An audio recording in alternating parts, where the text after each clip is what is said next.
today, and very warm welcome to all of the students here. On behalf of India First, my name is Prem, and I'm a student who in the West Asian Studies. And today we are going to discuss something which is very important in the sense that it's going to have an impact in making history. But when we say that realizing a station dream, what exactly we mean by that in making an India context? And how do we gonna proceed that? How do we what are the deliverables and how we gonna make it happen? That's the key. And if that is gonna happen, do we have the structural reforms in place, investment, and what kind of issues that we have to face in terms of regulations, land acquisitions, and the energy sector, especially in the coal sector, which is we heavily dependent on. And we have known that there have been such kind of initiative in many places in all over the world, and but we have seen also the crisis and the Asian crisis. So who is going to invest and how is going to happen? That's also very key important. What would be the role of labor capital and labor laws that we are seeing it? So there's a host of issues that need to be discussed. I'm not going to further detail myself because we are already delayed. So I'm just going to introduce some two distinguished professors here who are with us. And among them, the first is the very who doesn't need any introduction is Professor Manoj Pant, who we know very from close quarters. He's in the CITD department here.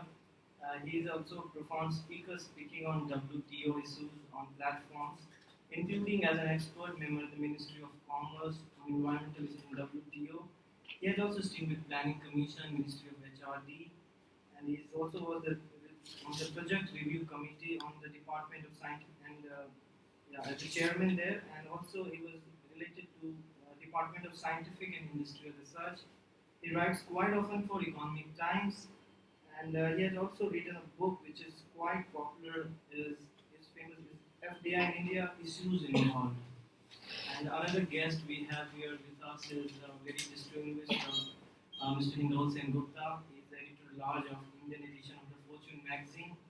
He writes on political economy, and he is the author of 5 books, including the latest How Entrepreneurship is Revolutionizing the World's Largest Democracy, which is highly endorsed by many industry people, including the laureates like Mr. Uh, Murthy, founder of Infosys, and the famous economist Arvind Panagiri, and many others. He is also the founder of non-for-profit open government foundation called the Whitewall Trust, and he is a prime-time political interviewer for Bloomberg TV India. So please join me in introducing both the professor, and let's start the debate.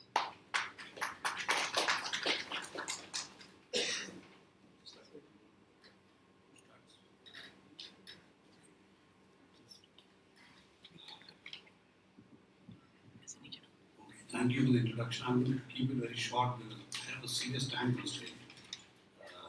I've got to get back to the IPSC office for some work, and then I have to be back here for a class at 1:30.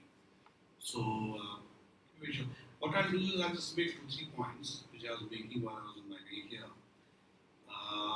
Now, the issue obviously is Make in India, and this is something which is important to be discussed mainly because it is been like a political slogan too.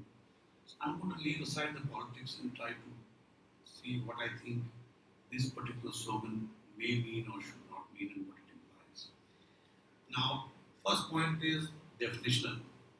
Is Make in India different from Made in India? Is there a difference between the two? Make in India and Made in India.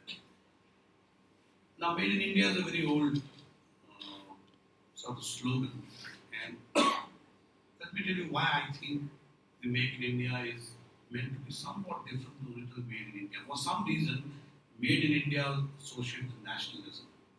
It meant something made by Indians. Whereas Make in India is a little distinction. It doesn't say it should be made by Indians, but it should be made within the country. I think that's the distinction. Now, why is that important? And the most important reason is that today, to accept that economics matters, then the one big issue is competition. And as long as a product is made within the country, using the various resources of the country, why does it matter who makes it? and I'm particularly coming to the issue of foreign investment.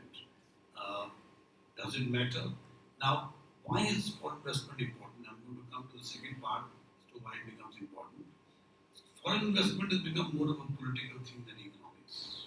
In economics, foreign investment is nothing but a combination of three things: commodities, technology, and managerial control, managerial ownership.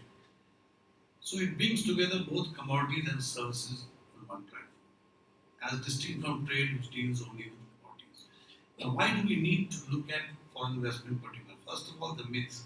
The myth that all foreign investment means big. That's not true. As far as I'm aware, only about 15 to 16% of the major transnational corporations are large corporations. Most of them are actually very small firms.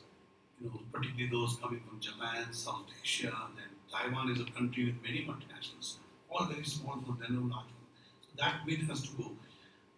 But why exactly do we look for foreign investment? And the main reason seems to be the control of technology.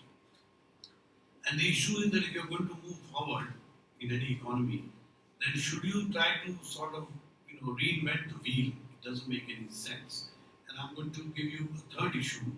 If you look at the changing pattern of trade, trade today is all trade in intermediates, not in final goods. No one trades final goods anymore. The reason being, everyone is part of one process by which a final product is sort of delivered. And the reason for this is because over the last 20 years, 25 years, 30 years almost, tariffs have declined enormously. Today, so have transport costs. So therefore, today transport costs, for example, less than 3 or 4% of the final price of product. So the question is, with declining transport costs, having a lot of movement of commodities between countries is no longer a hindrance. It is not a cost factor. So it's much better to have intermediate products made in countries wherever they are, cheaper to make, and have them assembled at any final product, at any final point in a particular country. So that's what, by the way, economists call supply chain. Let me give one example to end that issue. That there's only one country I know which decided to make, and as I said, the issue of nationalism in economics is not a very good idea. That only one country decided to be nationalistic in production, that is Malaysia.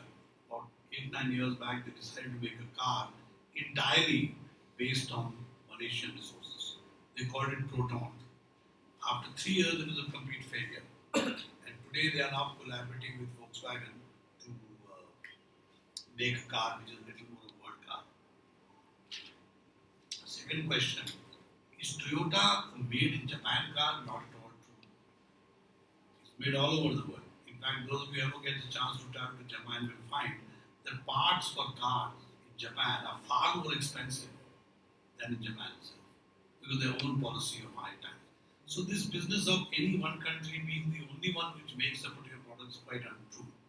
Almost everything that is sold today in the USA, the largest market today, is made in China. So what is this concept of made in India, made in as a nationalist concept? I don't understand. Second is, why is this issue important? Once you decide who makes and the question is that obviously the issues of very old issue now in India, manufacturing versus services. Now you all know that the share of agriculture always comes down with development, but the share of manufacturing also has come. It's now only about 15%, about 14-15% agriculture, 15% GDP manufacturing, and the rest is all services. Now, the problem here is that this 15% of manufacturing or maybe 12% of manufacturing as share of GDP is only the organized sector. That is the problem. That the unorganized sector is somehow not able to grow. Now, first of all, why does this issue matter? How does it matter? You make services, and you have services. Developed countries have only services now. They moved out of manufacturing companies. So why does it matter? It matters for a reason, and I will refer you to some of the things that Paul Krugman got a Nobel Prize in Economics for. Manufacturing gives some stability of employment. Employment doesn't shift so easily.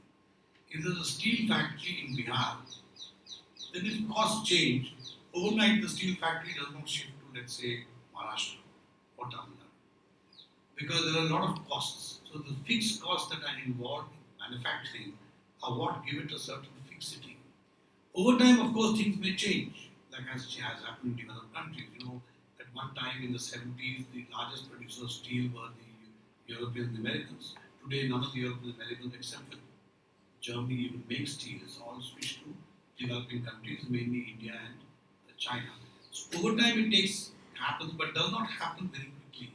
On the other hand, services tend to be very footloose. That's the term we use, and they tend to move very quickly because they don't require very much fixed cost investment. That can cause a lot of instability in economies. Let me tell you, anyone here from the eastern part of the country? Bihar. If you look at the map, you will see all development in the last two budgets, between the last two, all development of towns has taken place only in the west and the south. Look at the census, how many new towns have come up in this whole eastern belt starting from Bihar, Odisha onwards, and you'll find almost none. Of course, the main fault here was the fact, and of course the election showed that ultimately, that the West Bengal never developed Calcutta as a hub because of political considerations. Never developed. As a consequence, every region has a leading area or a leading city or leading hub which develops, which helps the whole region develop.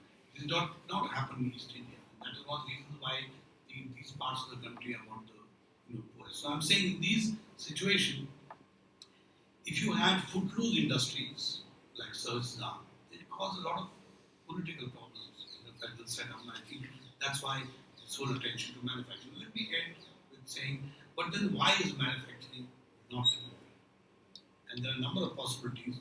One, of course, is infrastructure issues. Logistics are not there, roads don't exist. Manufacturing, by definition, requires logistics in terms of transportation. Roads and customs clearances, all these are part of logistics.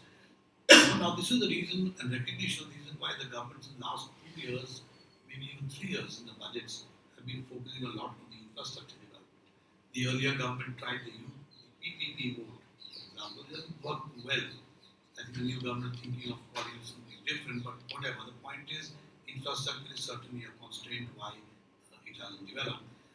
For those of you who are very, very pro-nationalist, let me remind you, one case, whatever else the British may have done or not done, one thing they did give you is railways. And there's not a single, not more than 3 or 4 additional kilometers of track that have been added since the British left. All the politicians have been busy establishing lines to their own trains to their own areas and political constituencies, but no new track has been made. You may or may not know. Anyone here from the East Sikkim? From? Gangtok. Now you'll notice if you go up to Gangtok, there is a point at which you can see a railway line sticking out of the hill. The British have put a railway line there too. So that's actually in Darjeeling, so that's for the toy train line. That's on the route up. It's on the route up to Gangtok. My place for the past 20 years, we have been on a railway line. Well, it has been passed in I was one of the authors of the Vision 2020 document for Northeast 2010. And one of the things we said was it is not fair to say that railway lines cannot go to the hills. It costs a bit more, but it does help. And I think it's there, but when it happens, I really don't know. So one of the problems with infrastructure, there's no doubt about it, that the national governments have not been particularly good at establishing infrastructure. The other, of course, is, and I'll end with that, is this small manufacturing enterprise. I told you, the issue is not of organized sector. Every industry doesn't have to be industry. A large part of your exports are based on the small manufacturing enterprises, not the large enterprises. So that's changing a little bit. Now the question is, then why are these not developing? There's no doubt if you talk to any of these people, it is because of the inspector laws. There's no question about it. That the labor laws, politically we think the labor laws are a defense of labor, which is true. But on the ground what happens is, the labor laws are being used by the inspectors to extort money. So you have to have a balance between changing labor laws to not allow inspectors, some measures the government announced, random allotment of inspectors may work, may not work, but point is someone has to address the issue. or whether these labor laws themselves are easy. When labor laws, in JNU in particular, immediately people think it's about wages. But labor laws is much more. Labor laws defines, or the Companies Act of Labor Laws defines the kind of companies which are subject to surveillance. And that surveillance can be extremely painstaking. Please do a survey of any small manufacturing enterprise that you see around you and they will tell you what happens. So I think the relook at labor laws, again a relook at the issue that have labor laws actually saved labor? Have they actually benefited labor? And the answer would seem to be they have only benefited the unionized labor. It's a very small one. The rest of the labor is, as we have seen this country, even in jail, has been contractualized. Now, contractualizing, the danger of that is it's being used by companies to cut the cost of labor. That's not what's supposed to be done. What companies do, they think that contractual labor means you pay less to them. Now, contractual labor may mean, like in jail, that of course you don't have the cost of the provident fund, and you can make them accountable. But it does not mean that they get paid less than what the equivalent permanent labor should do, which is also what people have started. So all these are misuse of labor laws. Now I don't know if labor laws are actually being very beneficial for labor, except for political parties which have based themselves only on labor. So what I'm arguing here is, Make in India is nothing new. Made in India is something we've been saying for a long time. But Made in India, unfortunately, has become a political slogan. I'm simply saying that it is a new attempt to make it an economic slogan. Actually takes place, maybe it will work, otherwise it will be a waste of time. I think I'll